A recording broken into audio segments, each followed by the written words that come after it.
Les films Evil Dead, portés par l'ingéniosité de la mise en scène de Sam Raimi et complétés par les performances légendaires de Bruce Campbell dans le rôle de Ash Williams, constituent l'une des trilogies d'horreur les plus originales de l'histoire du cinéma. La capacité de la saga à équilibrer l'horreur et le suspense, avec le timing comique, a ouvert la voie à d'autres franchises conscientes de ce qu'elles sont et a fait de Sam Raimi un nom aussi connu que n'importe quel autre cinéaste contemporain. Le point final de la trilogie L'Armée des Ténèbres est aussi éloigné que possible des deux premiers films, tout en étant une célébration du style unique de Sam Raimi. Le titre provisoire de ce film était Evil Dead 3, mais Universal a demandé un changement pour attirer un public plus large. L'Armée des Ténèbres devait être à l'origine le scénario d'Evil Dead 2, mais comme Sam Raimi travaillait toujours avec un budget modéré et que la production voulait un autre succès similaire au premier Evil Dead, la suite est devenue une réinvention de l'horrible période d'Ash dans la cabane. Cependant, après le succès de Darkman, Sam Raimi a obtenu un budget suffisant pour donner vie aux terreurs médiévales en utilisant des effets de créatures et beaucoup d'humour burlesque. L'Armée des Ténèbres est un film comique loufoque, kitsch et rythmé, qui ne pouvait fonctionner qu'avec un réalisateur aussi intrépide que Sam Raimi et un personnage aussi loufoque mais charmant qu'Ash Williams. Ash se retrouve une fois de plus soumis aux malédictions du Necronomicon et c'est plus ridicule que jamais. La meilleure affaire de chez Prima. Et c'est au rayon armurerie que vous la trouverez. Ash était vendeur d'articles ménagers dans un grand magasin avant qu'une incursion dans la cabane d'Evil Dead 2 ne l'envoie dans un tunnel temporel vers le Moyen-Âge. Soudain, en tant que promis de la prophétie, il est censé sauver les habitants d'une recrudescence du mal. Armé d'une tronçonneuse et d'un fusil de chasse calibre 12, Ash entreprend de vaincre une armée de squelettes et de courtiser l'une de ses habitantes Sheila, tout en essayant de trouver un moyen de rentrer chez lui. Gentil, t'es sûr ?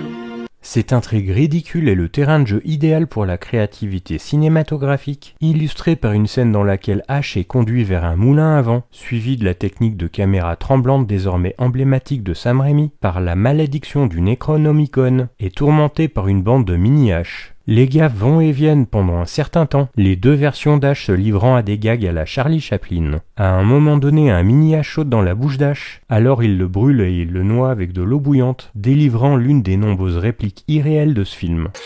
Ok, camarade, ça se boit brûlant de chocolat.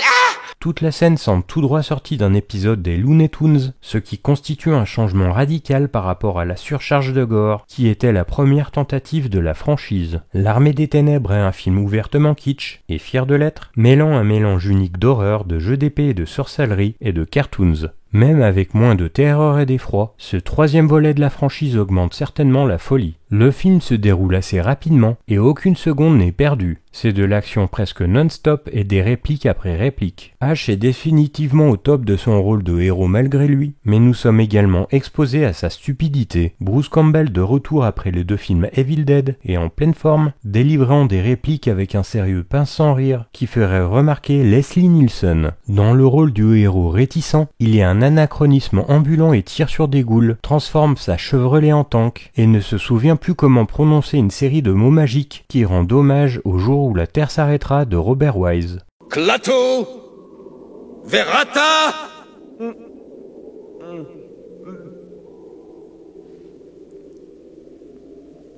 Chaque once de gras a été retiré de cette production. C'est une bande dessinée qui prend vie, sans laisser de place à la caractérisation, à l'exposition ou à une intrigue secondaire. L'Armée des Ténèbres se déplace à une vitesse vertigineuse, mais sa direction est directe, donc il y a peu de chances que quelqu'un se perde en chemin. Quelle que soit votre opinion sur le film, vous ne pouvez pas vous ennuyer. Les effets spéciaux sont plutôt aléatoires, les effets de squelettes et de créatures sont superbes et semblent beaucoup plus coûteux à produire qu'ils ne l'étaient, mais les superpositions sont ringardes. Lors d'une parodie des voyages de Gulliver, le montage des grands et des petits personnages dans le même cadre est si mal exécuté qu'on se demande si cela n'a pas été fait intentionnellement comme ça. Les effets en stop motion, notamment avec l'armée de squelettes, sont un pur hommage aux films tels que Jason et les Argonautes. Les prédécesseurs de l'Armée des Ténèbres équilibraient l'horreur et la comédie en faveur de la première, mais ce film innove entièrement en adoptant complètement le côté kitsch de la série, avec à peine plus d'horreur sur laquelle s'accrocher. Bien qu'il y ait encore des moments de sang jaillissant, de morts vivants démembrés et de scènes de combat macabres, l'Armée des Ténèbres est plus proche de Monty Python Sacré Graal que de L'Exorciste. Le troisième et dernier volet déjanté de la série Evil Dead est carrément hilarant dans tout son ridicule et excelle en tant qu'hommage à la comédie burlesque et au travail de caméra passionnant.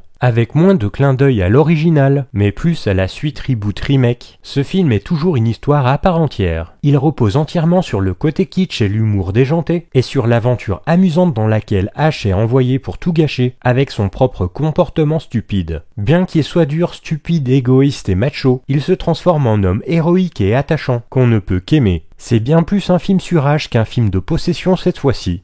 Bien que le scénario comporte quelques petites maladresses et facilités, le charisme indéniable de Bruce Campbell et sa présence à l'écran font qu'il est impossible de se plaindre trop longtemps. Le duo Sam Raimi et Bruce Campbell qui se sont rencontrés au lycée tournaient des films ensemble et sont restés amis depuis. Cette relation de longue date entre eux, en tant que créatifs et amis, est palpable. La performance de Bruce Campbell étant la vitrine d'un acteur vraiment à l'aise dans son propre environnement. Il est évident qu'il y avait aussi de l'enthousiasme derrière la caméra. Chaque plan est construit avec intention et poussé à son potentiel absolu. C'est comme si Sam Raimi avait un processus de sélection créative pour chaque scène, où il mettait son scénario à l'épreuve pour voir jusqu'où il pouvait le pousser. D'enfer. À l'époque de sa sortie, de nombreux fans ont été choqués par le changement de ton du film, et de nombreux spectateurs ont été confus quant à la caractérisation d'Ash, ce qui était en grande partie dû aux coupes importantes apportées à la durée de la version cinéma du film. Universal a réduit la version originale de Sam Raimi de 96 minutes à 81 minutes. Bien que le public original du film n'ait pas pu profiter pleinement du produit de la créativité surpuissante de Sam Raimi, qu'une décennie plus tard, la version de Sam Raimi est désormais disponible sous de nombreuses formes, ce qui permet de profiter après plus de 30 ans de ce joyau intemporel. Bien que Groovy et Avalsa soient deux des phrases les plus emblématiques de la franchise Evil Dead, liées à Evil Dead 2, tout le reste que la plupart des gens associent à la franchise est lié à l'Armée des Ténèbres. Outre le monologue absolument emblématique, Chez Priba, les prix sont bas. de nombreuses autres répliques géniales d'Ash ont clairement eu un impact. Le personnage de jeu vidéo Duke Nukem a même repris des répliques mot pour mot, apparemment aux grandes dames de Bruce Campbell. Même si le film est aujourd'hui salué par la plupart des fans d'horreur comme un classique, il a eu un chemin chaotique pour en arriver là. La route s'est compliquée lorsque la version de 96 minutes préférée de Sam Raimi a été réduite à la version cinéma de 81 minutes. Ce processus de montage a donc donné lieu à la diffusion de 4 versions différentes de l'Armée des Ténèbres, dont la version du réalisateur, la version cinéma, la version internationale et la version télévisée. La fin de la version Director's Cut de Sam Raimi est différente de la version cinéma. Ash distrait boit un peu trop de potions et dort plus longtemps qu'il ne le devait, se réveillant dans un paysage post-apocalyptique. C'était plutôt drôle, mais apparemment le studio a trouvé ça trop déprimant plutôt que la fin dans le magasin, et cela a apparemment trouvé son chemin jusqu'à la 3e saison de la série télévisée Ash vs Evil Dead. Madame, je dois vous demander de quitter ce magasin. Insolent, sais-tu qui je suis? Moi, c'est H. Au revoir.